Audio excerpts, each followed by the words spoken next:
இந்த வீடியோவில் மத்தியமாவுடைய already first video பார்த்துட்டோம். நம்ம கொஷின் பேப்பர் பார்த்துட்ருக்கோம். ஃபஸ்ட்டு ரோம் லெட்டர் பார்த்துட்டோம். இப்போ செகண்ட் ரோம் லெட்டர் பார்க்க போகிறோம். செகண்ட் ரோம் லெட்டரில் நம்மளுக்கு என்ன இருக்குது? ஃபஸ்ட் பேப்பரில் 2 கொஷின் பேப்பரை வச்சு பார்க்கலாம். ஃபஸ்ட்டு பாருங்கள், கின்ஹிந்து 5 பிரசன்னம் கே உத்தர் லிக்கியே இருக்கு இல்லையா? ஸோ 10 மார்க்ஸ்க்கு இது கொடுக்குறாங்க. கொஷின் ஆன்சர், அதாவது போயமோட கொஷின் ஆன்சர் வந்து உங்களுக்கு 5 எழுதணும், 10 மார்க்ஸ் இல்லையா? இது வந்து எல்லாம் 8 கொஷின் கொடுத்துருக்காங்க. இம்பார்ட்டன்ட் கொடுத்துருப்பாங்க. நான் சொல்கிறேன், அதை நோட் பண்ணிக்கோங்க. 8 கொஷின் கேட்பாங்க. அதில் வந்து நீங்கள் 5 எழுதணும். 2 கொஷின் பேப்பர்லேயும் பாருங்கள், சரிங்களா? அது மாதிரி 8 கொஷின் கொடுத்துருக்காங்க. ஸோ இப்போ இம்பார்ட்டண்டான கொஷின்ஸ் மட்டும் இப்போ பார்க்கலாம். எப்படி படிக்கிறது அப்படின்றத பார்ப்போம் இன்றைக்கி. அப்போது கொஷின் ஆன்சர் படிச்சிங்கன்னா இன்றைக்கி ஃபஸ்ட் பேப்பரில் 10 மார்க் நீங்கள் எடுத்துடலாம். சரிங்க. First question important. புரே கைசே பலே பன் ஜாத்தே ஹேன். புரேனா கெட்டவங்க எப்படி நல்லவங்களா மாறுவாங்க அப்படின்னு சொல்லி கேட்குறாங்க. பலே ஆல்ரெடி இங்கே இருக்குது. லோகோம் கே சாத்னா உடன். சங்கதி கர்னேசே, சங்கதி ஃப்ரெண்ட்ஷிப் இருக்கிறதுனால. புரே இங்கே இருக்கா? புரே லோக் பலே ஹோ ஜாத்தே ஹேன். பலே லோக் के साथ संगति करने से बुरे लोग भले हो जाते हैं அப்படின்னு சொல்கிறாங்க. தேர்ட் கொஷின் பாருங்கள். கமல் கியோம் நஷ்ட் ஹோ ஜாத்தே ஹேன். கமல் வந்து எதுக்காக நஷ்டமடையுது, அழியுதுன்னு கேட்கும்போது, பாலே கி சங்கதி சே. பாலேனா பனித்துளி, பனித்துளியோடைய ஃப்ரெண்ட்ஷிப் வச்சுக்கிறதுனால கமல் நஷ்ட் ஹோ ஜாத்தி ஹேன். இந்த சங்கதி சே வரையும் தான் நம்ம படிக்கணும். இது இருக்கிறத கொஷின்லேயே எழுதிடணும். பாலே கி சங்கதி. அடுத்தது, லக்கடி கோयल कैसे हो जाती है. अंग के साथ मिलने से. யார் கூட? அங்கு, அந்த நெருப்போடைய சேரதுனால லக்கடி வந்து கோयल हो जाती है. இது வரையும் தான் நம்ம படிக்கணும். அங்கு கே சாத் மில்னே சே மட்டும் படிக்கணும். மீதி அப்படியே இருக்குது கொஷின் பேப்பரில். அடுத்த லெசன் பாருங்கள். செகண்ட் லெசன் ஏக் பூந்தில் இம்பார்ட்டன்ட் ஆனது தேர்ட் கொஷினும் ஃபோர்த் கொஷினும். தேர்ட் கொஷின் பாருங்கள். பூந்து கைசா மோத்தி பன் ஜாத்தே ஹேன். பூந்து வந்து துளி, பனித்துளி வந்து எப்படி வந்து முத்துவாக மாறுது அப்படின்னு கேட்குறாங்க. பூந்து அப்பனா ரஸ்தா கோஜ்னா கரி. பூந்த் வந்து தன்னுடைய வழியை தேடிட்டே போகுது. அச்சானக் திடீர்னு ஹவா தேஜ் பஹனே லகி. வேகமாக காற்று வீசுது. அவர் பூந்து உஸ் பஹாவு மேம் சமுத்திர கே ஏக சிப்பி கே குழி முங்கு மேம் ஜாக்கர் கிரி.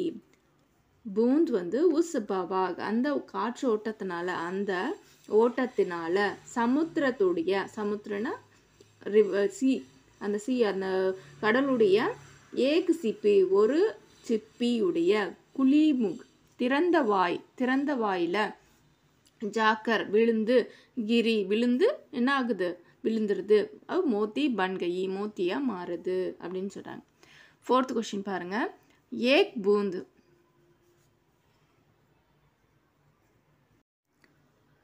फोर्थ क्वेश्चन பாருங்க. एक बूंद कविता का उद्देश्य क्या है அப்படின்னு சொல்லி கேட்குறாங்க. மனுஷியக்கோ ஆஷாவாதி ஹோனா சாகியே. மனுஷனை வந்து நான் ஒரு நம்பிக்கை உடையவனாக மாற்றணும் அப்படின்றது தான் ஏக் பூந்தோடைய உத்தேஷ். யஹி இஸ் கவிதா கா உத்தேஷ் ஹே. இதுதான் வந்து இந்த கவிதையோடைய உத்தேஷ நோக்கம் அப்படின்னு சொல்கிறாங்க. அடுத்த தேர்ட் லெசனில் பாருங்கள். First question important. தாரே ஆகாஷ் மேன் கைசா லடக் ரஹே ஹேம். தாரே நட்சத்திரம் எப்படி வந்து தொங்கிட்டுருக்குன்னு கேட்குறாங்க. தாரே ஆகாஷ் மே பினா கிசி ரஸ்தேக்கே லடக் ரகே. பினானா எந்த ஒரு ஆதாரமும் இல்லாமல், கயிறு இல்லாமல் என்ன பண்ணிகிட்ருக்கு? தொங்கிட்டுருக்கு அப்படின்னு சொல்லி சார். லடக் ரகேனா தொங்க விடப்பட்டிருக்கு, தொங்கிட்டுருக்கு அப்படின்னு அர்த்தம். சரி, அடுத்த கொஷின். அடுத்தது ஃபோர்த் லெசனில் important second கொஷினும் third கொஷினும். Indradhanush கைசா bracket होता है. इंद्रधनुष दूर तक जमीन को छूते हुए प्रकट होता है. इंद्रधनुष எப்படி வந்து பிரகட் ஹோத்தாக வெளிப்படுது? இந்திரதனுஷ் வந்து தூரத்துலேருந்து ஜமீன் கோ சூத்தே, அதாவது ஜமீனா தரையை தொட்டுட்ருக்க மாதிரி, ஒரு வில் மாதிரி, இந்த தரையிலேருந்து தொடங்கி தரையில் தொடுற மாதிரி ஒரு ஜமீன் கே சூத்தே. ஒருத்தர் வந்து குனிஞ்சு அப்படி என்ன பண்ணுறாரு? தரையை தொடுற மாதிரி தான் இருக்கும், அந்த வில் மாதிரி இருக்கும் இல்லையா? ஸோ அந்த மாதிரி இந்திரதனுஷ்னா வானவில். அது வந்து தூரத்தில் இருந்து ஜமீனை வந்து தொடுற மாதிரி. சூத்தே உயே பிரகட் ஹோத்தாக, தொடர மாதிரி வெளிப்படுதுன்னு சொல்கிறாங்க. இந்திரதனுஷ் மேம் கித்தனை லோகம் கோ சாவி ஹேம். இந்திரதனுஷில் எத்தனை உலகம் வந்து அந்த அழகு இருக்குது அப்படின்னா, இந்திரதனுஷில் தீனோம் லோகம், தீனோம் மட்டும்தான் நீங்கள் எழுதணும். ஸோ இதை மட்டும் படிச்சுக்கோங்க. மீதியெல்லாம் அப்படியே இருக்குது, அப்படியே எடுத்து எழுதணும். இது தூர் தக் ஜமீன் சுத்தே அப்படின்றது இது மட்டும்தான் எழுதணும், மீதியெல்லாம் அப்படியே இருக்குது. ஸோ அது மாதிரி பார்த்து எழுத கற்றுக்கோங்க. சரியா, எப்படி வந்து ஈஸியாக எழுதலான்னு. இந்த 5th கொஷினில் 5th லெசனில் முக்கியமான கொஷின் வந்து 3rd கொஷினும் 4th கொஷினும். स्कूल से छुट्टी होने पर होनहार बालक कहाँ जाते हैं. ஸ்கூல் லீவ் விட்ட பிறகு இந்த ஹோனஹார் பாலக் வந்து எப்படி எங்கே போவாங்க அப்படின்னா, होनहार बालक स्कूल से छुट्टी होने के पर. இதெல்லாம் வந்து இங்கே இருக்கு பாருங்க. होनहार बालक स्कूल से छुट्टी होने पर सीते अपने घर आ जाते हैं. सीते அப்படின்னா நேரா டைரக்டா अपने தன்னுடைய घर आ जाते हैं வீட்டுக்கு செல்வாங்க. எங்கேயுமே போய் சுற்றிட்டு இருக்க மாட்டாங்க. இந்த ஹோனஹார் ஸ்டூடெண்ட்ஸ் என்ன பண்ணுவாங்க, எப்பயுமே வீட்டுக்கு டைரெக்டாக வீட்டுக்கு போயிடுவாங்க. होनहार बालक छोटी बच्चों को क्या सिखाते हैं. இந்த புத்திசாலியான ஸ்டூடெண்ட்ஸ் வந்து சின்ன பசங்களுக்கு என்ன சொல்லி தருவாங்க அப்படின்னு சொல்கிறாங்க. होनहार बालक छोटे बच्चों को अच्छे बातों, இதரையும் அப்படியே எழுதிடுங்க. अच्छे बातों अच्छी चाल चलन सिखाती हैं. நல்ல ஒரு விஷயங்களெல்லாம் வந்து என்ன பண்ணுவாங்க, அச்சி பாத்தும் மட்டும் எழுதிக்கோங்க. அச்சி பாத்தும் சிக்காத்தே ஹேம்னு எழுதிக்கோங்க. விடுங்க, இது விட்டுருங்க, ஒன்று எழுதி படித்தா போதும். அச்சி பாத்தும் சிக்காத்தே ஹேம் அப்படின்னு சொல்லிட்டு இதை மட்டும் எழுதிக்கோங்க. இப்போ கொஷின் ஆன்சரில் இம்பார்ட்டண்டான 10 கொஷின் பார்த்துருக்கோம். இந்த 10 கொஷின் படித்தா போதும், உங்களுக்கு 5 கொஷின் எழுதிடலாம். இதில் வந்து உங்களுக்கு 10 மார்க்ஸ் கிடைக்கும். இப்போ பேப்பர் 2 பார்க்கலாம். பேப்பர் 2ல் செகண்ட் ஃபர்ஸ்ட் ரோம் லெட்டர் ஆல்ரெடி பார்த்துட்டோம். இப்போ செகண்ட் ரோம் லெட்டர் பாருங்கள். किसी एक कहानी का सारांश लिखिए इருக்கு இல்லையா. भगवान सबका एक कुत्ते के पूंछ सदुर के आत्मी இருக்கு. அடுத்தது செகண்ட் கொஷின் பேப்பர்லேயும் குத்தே கே பூஞ்சு மவுனு பகவான் சப்கே கே மொத்தம் 3 இருக்குது. ஸோ இப்போது நம்ம ஆப்ஷன் படி பார்க்குறோம் அப்படின்னா, ஃபஸ்ட் லெசனும் செகண்ட் லெசனும் மட்டும் நீங்கள் வந்து படிச்சுக்கோங்க. ஆல்ரெடி நான் உங்களுக்கு சொல்லியிருக்கேன். ஃபஸ்ட் லெசனும் செகண்ட் லெசனோட கொஷின் பேப்பர் ஆல்ரெடி கொஷின்ஸை படிக்க சொல்லிட்டேன். ஸோ படிக்கும்போது 4 கொஷினும் படிச்சிருங்கன்னு சொன்னேன். ஸோ கொஷினும் எழுதிடலாம். அந்த 4 கொஸ்டினும் நம்ம சூஸ் பண்ணி என்ன பண்ணிடலாம், சாராங்ஸும் எழுதிடலாம். ஸோ பகவான் சப்கா ஏக்குகன்றது கண்டிப்பாக வரும். அப்படி அது வரல அப்படின்னா செகண்ட் 1 வரும். ஃபஸ்ட் ஆர் செகண்ட் கண்டிப்பாக கொடுத்துருவாங்க. ஸோ இப்போ பகவான் சப்கா ஏக்குக இருக்கு இல்லையா. இப்போ அது ஃபஸ்ட்டு கொஷின் என்ன இருக்குது, ஃபஸ்ட்டு கொஷின் யாத்ரிகா சத்கா தாத்தா இருக்கு இல்லையா. ஸோ அது ஃபஸ்ட் கொஷின் எழுதிடுங்க. இல்லை இந்த ஃபஸ்ட் லைனை மட்டும் எழுதிக்கோங்க. ஃபஸ்ட் எடுத்தோடனே ஏக் गाँव में इब्राहिम नामक आदमी रहता था அப்படின்னு கூட எழுதுங்க. இல்லை ரஹமதில் எழுதுங்க. एक गाँव में इब्राहिम नामक रहमதில் आदमी रहता थाன்னு எழுதிட்டு ஃபஸ்ட் கொஸ்டினை எழுதிடுங்க. செகண்ட் வந்து ஃபஸ்ட் கொஸ்டின் எழுதிடுங்க. தேர்டு வந்து செகண்ட் கொஸ்டின் எழுதிடுங்க.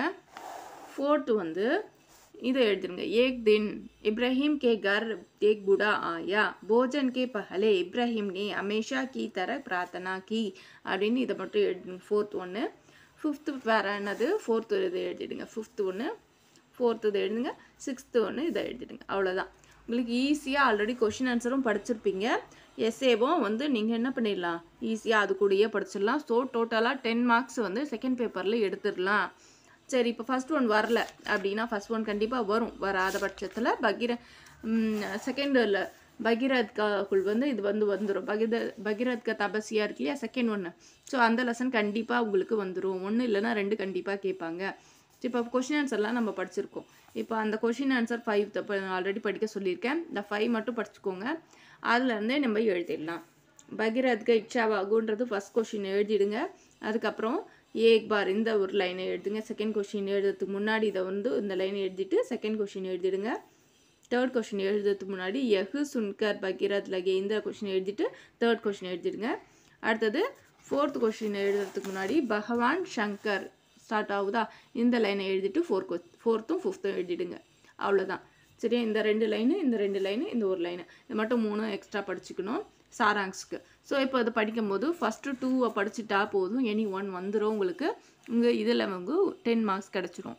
ஸோ இப்போ இன்றைக்கி கொஷின் பேப்பரில் நம்ம பார்த்துருக்கிறது ஃபஸ்ட் பேப்பரில் 10 மார்க்ஸு, செகண்ட் பேப்பரில் 10 மார்க்ஸு, 20 மார்க்ஸ்க்கு இன்றைக்கி பார்த்துருக்கோம்.